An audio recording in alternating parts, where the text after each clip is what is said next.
Have you been handed a mystery database with zero documentation? Don't start by opening every table.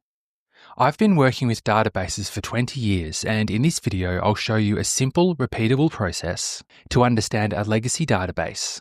So you finish with a draft ERD, a table glossary, and sanity check queries you can trust. You'll see the progression from messy to clear step by step. And if you want this in a checklist, grab my free Legacy Database Analysis Guide. The link is in the description. Before diving into individual tables, start by understanding what kind of system you're dealing with. For this example, we'll look at the Chinook database, but your database may be a lot more complicated. Let's say that you just inherited this database. You kind of know what it includes, but you don't know where to begin. First, find out what database platform it's using. If you can, ask a teammate or your DBA directly. If not, you can often tell by running a version query. The exact query depends on your vendor, so run one of these until you get one that works without an error. The version function with brackets is for Postgres and MySQL. The version with two @ symbols is for SQL Server. Selecting from $version is for Oracle. In this example, I'll get a result for this query telling me I am running Postgres version 16.8. The other two queries will fail, and that's okay. Next, look at how many tables there are. You can usually do this by querying the data dictionary, which is a set of views and tables that show you information about the database. In most vendors, you can query from the information schema.tables table. This query will show you the schema owner and the number of tables they own. This is useful because it shows you the number of tables, but it breaks it up by the owner. It's a quick way to see how big the database is. Writing it this way ensures you only count tables and not other objects like views. It also lets you see that there are about 200 tables, but most of them are in system areas like PG Catalog and Information Schema. We only have 11 tables in this database. You may need to tweak this query for your own database if the column name of table schema is different. Once you have that number, write it down. In this Chinook database, there are only 11, but in a real legacy database, you might see hundreds. In my current job, there are over 1,000. Then get the list of tables so you can start recognizing patterns. You can do this by querying the same view but filtering on the schema owner. This may be public, or it could be whatever schema you're using, to exclude the system tables. This one lists every table in your database ordered by schema. The order by clause makes it easy to see which schemas the tables belong to and whether the naming looks consistent. Finally, check how many other objects exist, such as views, stored procedures, and user-defined functions. This counts all the views in your database. Views often contain useful logic or joins, so knowing how many exist gives you a sense of how much of a system's logic is built inside the database. You can also find the number of stored procedures and functions. The exact query may be different, but you can often query the information schema tables to find it. This counts all stored procedures and functions. The filter makes sure you're only looking at programmable database logic and not other object types. We're also filtering on the public schema, which excludes system functions. If you see a lot of stored procedures or views, that means much of the business logic lives inside the database itself, not just in the application. By the end of this step, you've built a quick overview of how big the system is, what kinds of objects it has, and what platform it runs on. Once you know what's in the database, the next step is to understand how everything connects. You could try to manually sketch out relationships, but that's slow and error-prone.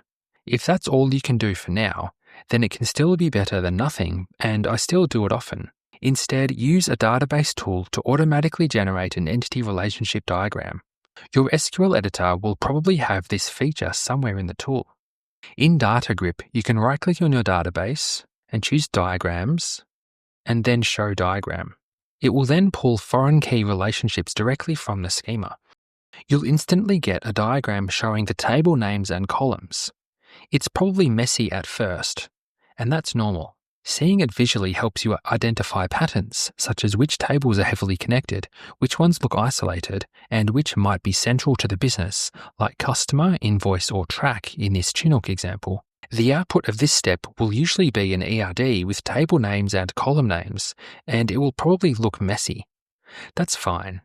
What matters is that you can now see how data connects and which entities form the core of the system.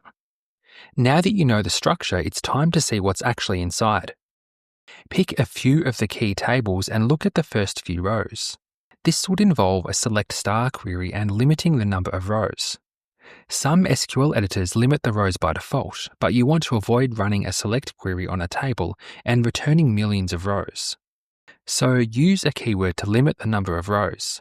In Postgres and MySQL, this will be the limit keyword. In SQL Server, it is top. In Oracle, you can use fetch first. This retrieves the first 10 rows from the invoice table. Using limit keeps it manageable and prevents you from pulling huge amounts of data while still showing you what columns and values exist. You'll get a sense of column names, data types, and how the data is organized. Look for columns that stand out, like total, invoice date, or customer ID. They tell you how the table is used. You can also run row counts to see which tables contain the most data. This query checks how many rows each table has. You can run this on every table to see which tables have data and which are large and small. There are also ways to look into the data dictionary to find an estimated row count, so you don't have to query the tables themselves. This could be faster but less precise. In Chinook, the track table has the most rows, which tells you it's one of the main entities. Next, figure out how the data is used by the application or other systems. If you have access to the source code, search for SQL queries or table names. That shows you which tables are essential and how they're joined. This can be tricky to do depending on how your system works. I've had success in the past with looking for the select or insert keyword and reviewing the results. It can be harder if there's a framework being used that doesn't rely on exact SQL, but you should be able to find out how the data is being used. You can also look inside the database for stored procedures and functions. This returns the names of all stored procedures and functions in your public schema. It's a quick way to see if the database includes business logic you should understand, such as data transformations or calculations. The syntax may be different for your vendor, but essentially you're looking for stored procedures and functions. If you don't have code access, ask your team or find out who can give you access. A quick chat can tell you which reports or screens depend on which data. This context can save you hours of guesswork. As you work through the database, don't wait till the end to take notes. Start a simple document. It could be a Notion page, a Markdown file, or even a spreadsheet. For each table, note down what it stores, how it connects to others, and any quirks or data issues you notice. Also, write down anything confusing or that looks wrong, such as missing foreign keys, inconsistent naming, or duplicate columns. Those notes become your to-do list for cleanup or redesign later. And share your notes with your team. Other developers or analysts might recognize parts of the system you don't, and together you'll fill in the gaps faster. Before we wrap up, here are a few common traps to avoid when analyzing a legacy database. First, don't assume every table is still in use. Many legacy databases have tables that are obsolete or just backups. In my current project with over 1,000 tables, we're pretty sure that a lot of these are just obsolete tables. Second, don't ignore views or stored procedures. They often contain key logic on how data is joined or filtered. Third, avoid over-documenting too early. Focus on the most important tables first and build from there. And finally, don't skip team conversations. Sometimes the fastest way to understand a schema is to ask someone who uses it daily. Avoiding these traps will keep you focused and efficient. If you'd like a structured checklist to follow, download the Legacy Database Analysis Guide. It's linked in the description. When you inherit a legacy database, it can feel overwhelming. But if you follow these steps, get the big picture, map the structure, explore the data, trace how it's used, and document as you go, you'll turn that mess into something you can actually work with. And remember, you don't have to figure it out all at once. Start with the messy picture, and as you'll work, you'll gradually build clarity.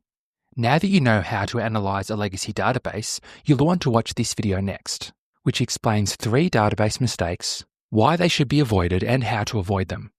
Thanks for watching.